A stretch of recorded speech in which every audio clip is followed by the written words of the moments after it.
இப்போ ஒரு 6 மணி நேரத்துக்கு முன்னாடி இயாங்கோட சால்வை இப்போ உடச்சிருக்காங்க. அதாவது 3.08 செகண்ட் தான் இயாங்கோட சால்வ், அதுவும் வேர்ல்டு ரெக்கார்டு. பட் ஆனால் ஒரு சின்ன பையன் இக்ஸின் வந்து என்னமோ ஒரு பேர் வரும், அவன் வந்து 3.08 3.05 மாற்றிருக்கான். அதான் எப்படி மாற்றினான்னு பார்க்க போகிறோம். இப்போ அவன் பிளான் பண்ண கிராஸு இங்கே ஒயிட் கிராஸு. பட் ஆனால் அவன் சால்வ் பண்ணுறதுக்குள்ளே அவனோட மைண்டை சேஞ்ச் பண்ணிக்கிட்டான்.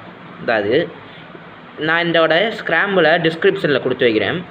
அதாவது வந்து சேஞ்ச் பண்ணிக்கிட்டான். அதாவது இந்த இடத்துல இருக்கா, இதை எல் வைடுன்னு கொடுத்து இப்போ இந்த இடத்துல கொடுத்துட்டான். இந்த இடத்துல டாட்டா இங்கே ஒரு ஈவோ லைன், அதாவது நீங்கள் சிசி வந்து யூஸாக இருந்தீங்கன்னா ஈவோ லைன் கூட நீங்கள் சொல்லலாம். அதுக்கப்புறம் இந்த ஆரஞ்சை இப்போ செட் பண்ணிட்டான். அதுக்கப்புறம் இந்த இதில் வந்து ரெட் பேரை இங்கே டேட்டா செட் பண்ணான். பட் ஆனால் அவன் அப்படி யோசிக்காமல் இந்த பேரும் இதுவும் பேர் பண்ணலாமேன்ட்டு இப்படி U/R அந்த கொடுத்தோடனே இது செட் ஆயிடுச்சு.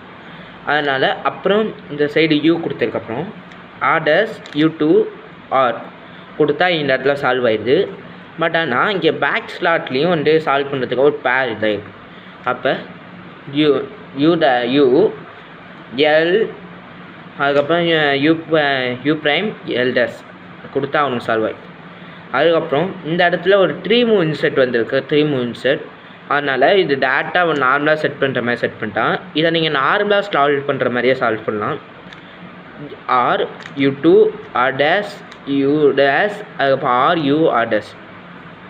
இப்போ இந்த கேஸ் உங்களுக்கு தெரிஞ்சிருக்கும். நீங்கள் இதுவாக இருந்தீங்கன்னா அதாவது இந்த பிளேஸ்லேருந்து நீங்கள் வந்து இதை போட்டிங்கன்னா சால்வ் ஆகாது. பட் ஆனால் இந்த பிளேஸ்லேருந்து இதை போட்டிங்கன்னா அதாவது லெஃப்ட் சைட்லேருந்து போட்டிங்கன்னா ZBLL மாதிரி சால்வ் பண்ணிடும். அவ்வளோதான் கேஸ் இந்த வீடியோ. பாய்.